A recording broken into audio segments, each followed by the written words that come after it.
ओवैसी जी का जो एजेंडा है वो बिल्कुल तालिबानी एजेंडा है।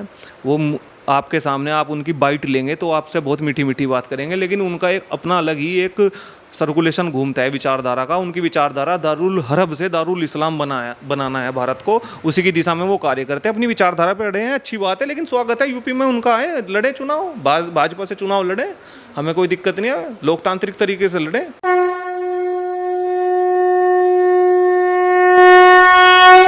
नमस्कार दोस्तों, जैसा कि आप सबको मालूम है इस वक्त मैं मौजूद हूँ मुजफ्फरनगर में, और मुजफ्फरनगर की रैली को हम कवर करने आए हैं। और इस वक्त हमारे साथ मौजूद हैं रोहन त्यागी जी, और आइए जानते हैं इनसे कि मुजफ्फरनगर में जो ये किसान आंदोलन हो रहा है ये कितना सार्थक है, और बात करने की पूरी तरह से कोशिश करते हैं। नमस्कार सर।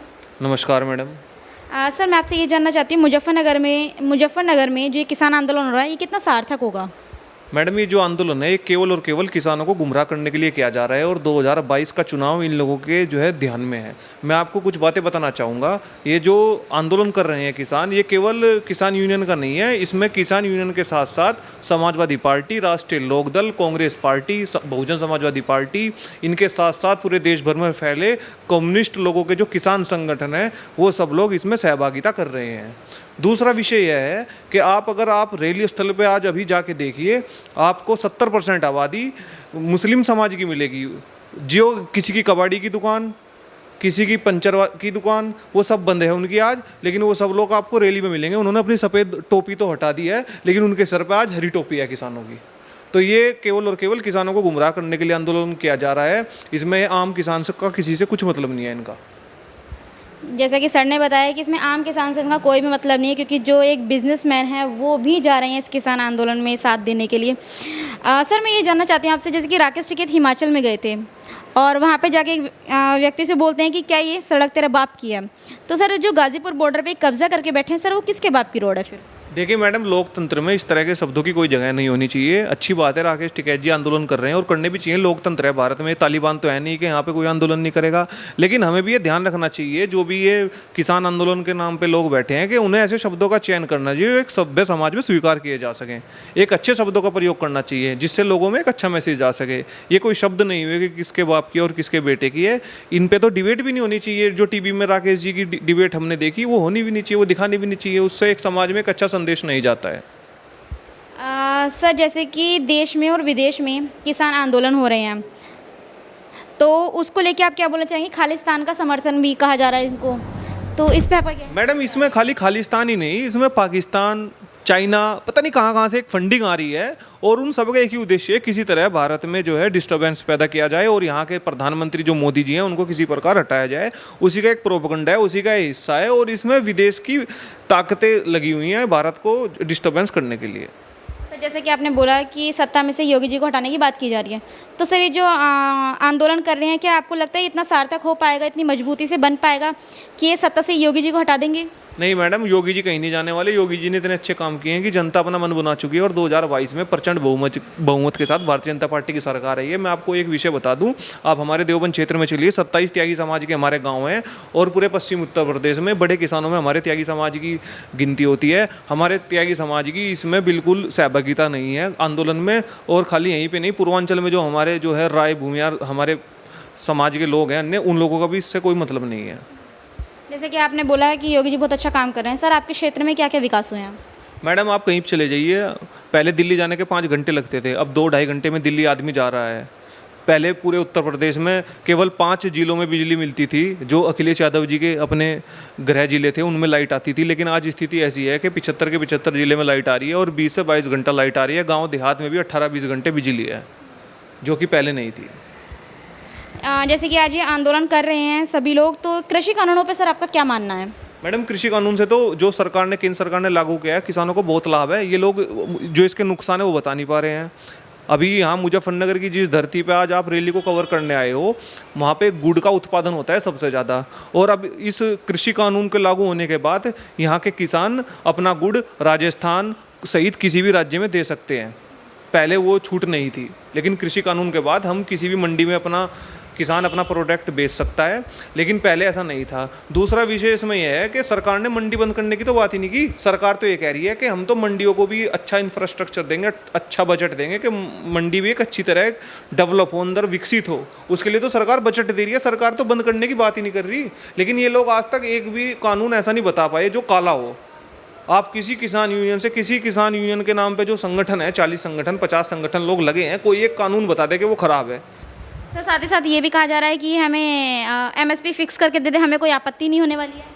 सरकार तो कह रही है कि भाई अगर कोई चीज़ चेंज होनी है वो आप हमें बताओ। तो ये लोग बैठने के लिए तैयार नहीं है। ये लोग तो सरकार पे दबाव बनाना चाहते हैं। असल में क्या है, ये लोग अपनी ताकत दिखाना चाहते हैं और ये ताकत के दम पर ये चाहते हैं कि हरियाणा में खट्टर मुख्यमंत्री से हटे, पश्चिमी उत्तर प्रदेश में राष्ट्रीय लोकदल को भारतीय जनता पार्टी पैक्ट बना के कुछ सीटें दे दे।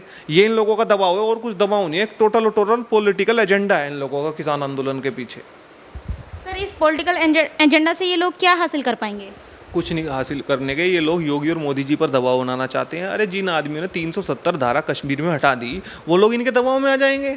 ये तो थोड़ी सिंपैथी इस नाम से है कि इन्होंने किसान का बैनर लगा रखा है।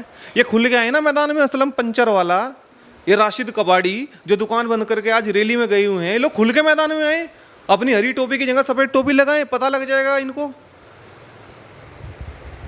सर जैसे कि आपने बोला कि बिजनेसमैन भी जाके समर्थन कर रहे हैं, बस ये गुमराह करने की बात कर रहे हैं।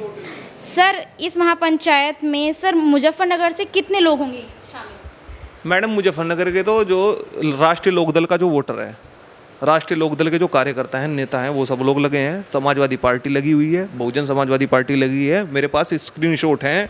देवबंद के पूर्व विधायक माविया अली जी जो 2016 उपचुनाव में विधानसभा में निर्वाचित हुए थे, उन लोगों ने एक हफ्ते से तैयारी की हुई है। सहारनपुर में ही सांसदी का चुनाव 2 बार लड़ चुके, हार चुके इमरान मसूद, वो कई दिनों से रैली को सफल बनाने के लिए लगे हुए हैं। ये खाली आप इसको ये मत लो कि राकेश टिकैत जी इसको करा रहे हैं, इसको तो सारा विपक्ष एकजुट होकर करा रहा है। एक ताकत दिखाना चाहता है कि मुजफ्फरनगर में किसान नाराज हैं।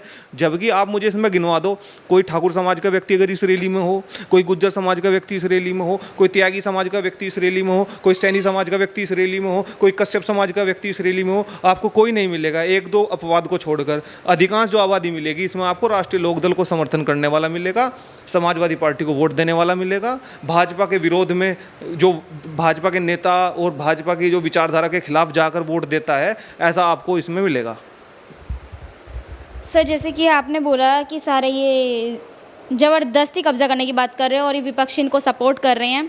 सर ऐसा क्या रहा कि जो सत्ता में सरकार है इसको हटाने की बात कीजिए, पिछली सरकार और इस सरकार में सर कितना फ़र्क है? मैडम बहुत अंतर है। पहली सरकारों में थानों में, तहसीलों में खुला भ्रष्टाचार था, लेकिन इस सरकार बनने के बाद भ्रष्टाचार आज समाप्त हुआ है। दूसरा विषय यह है कि सपा की जो सरकार थी, सपा की सरकार में केवल और केवल तुष्टीकरण होता था। जो भी योजनाएं होती थी वो एक समुदाय विशेष के लिए होती थी। जैसे समाजवादी पार्टी ने अपनी सरकार में एक योजना चलाई थी, अपना बेटी उसका कल, जिसमें वो केवल मुस्लिम कन्याओं को ही उसमें धनराशि आवंटित करते थे। लेकिन भारतीय जनता पार्टी की इस सरकार में सभी को मुफ्त राशन मिल रहा है।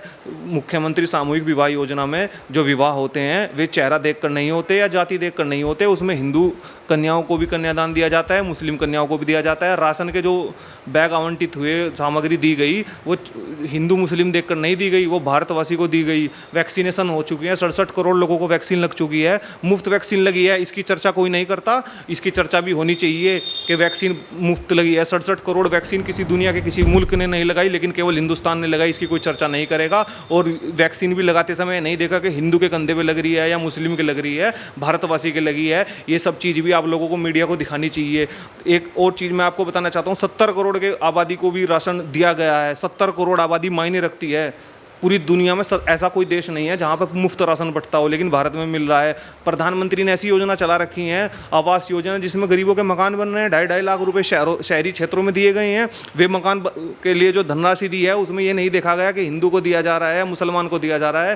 किसी भी योजना में भेदभाव नहीं है, किसी भी योजना में तुष्टीकरण नहीं है। लेकिन इससे पहले की सरकारों में तुष्टीकरण ही तुष्टीकरण होता था। कब्रिस्तान की 4 दीवारी होती थी, इस तरह की योजनाएं चलती थी कि केवल जो एक समुदाय विशेष के लिए थी। लेकिन इस सरकार में ऐसा नहीं है। ये सरकार, भाजपा की जो सरकार है, सबका साथ सबका विकास पर चल रही है। सर जैसे कि आपने बोला कि सपा दूसरे लोगों को जातिवाद पे ये एक राजनीति खेलती थी। सर अभी सपा ने ना अंसारी परिवार को सदस्य दिलाई है, सर उस पर आपका क्या मानना है? वो तो उनका काम है, वो उनका वोटर है भाई। जितने गुंडे सपा की सरकार में थे, सब जेलों के बाहर थे। मुख्तार अंसारी हुआ, और जितने भी आप इधर कैराना क्षेत्र में चला जाइए जहाँ पे पलायन होता था, वहाँ पे मुकीम काला का पूरा गैंग था, पूरा वो था। आज योगी सरकार में क्या है, उनका एनकाउंटर है, या तो बदमाश जेल के अंदर है या ज़मीन के अंदर है। योगी सरकार में बदमाश कहीं नहीं मिलेगा आपको। पूरे उत्तर प्रदेश में अराजकता जो थी वो सब समाप्त हो चुकी है। ये आम पब्लिक देख रही है और आपको सबको इसका रिजल्ट 2022 में देखने को मिलेगा। सर विपक्षी कह रहे हैं कि 2022 में सरकार रहेगी तभी तो कुछ देख पाएगी ना, और हमारे साथ इतने सारे लोग हैं, मौजूद रहने वाले हैं।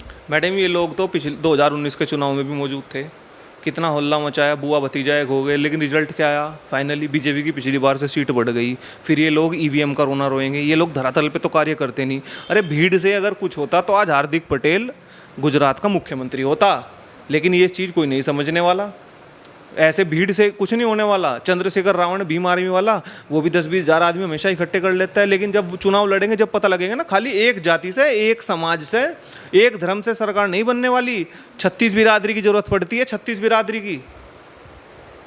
सर ओवैसी आ रहे हैं यूपी में चुनाव लड़ने के लिए, इस पे आपका क्या मानना है कि वोट काटने के लिए आ रहे हैं या फिर सच में कुछ कर पाएंगे? देखिए ओवैसी जी का जो एजेंडा है वो बिल्कुल तालिबानी एजेंडा है। वो आपके सामने आप उनकी बाइट लेंगे तो आपसे बहुत मीठी मीठी बात करेंगे, लेकिन उनका एक अपना अलग ही एक सर्कुलेशन घूमता है विचारधारा का। उनकी विचारधारा दारुल हरब से दारुल इस्लाम बनाना है भारत को, उसी की दिशा में वो कार्य करते हैं। अपनी विचारधारा पे अड़े हैं, अच्छी बात है, लेकिन स्वागत है यूपी में उनका है, लड़े चुनाव, भाजपा से चुनाव लड़े, हमें कोई दिक्कत नहीं है, लोकतांत्रिक तरीके से लड़े। लोकतांत्रिक तरीके से लड़ें।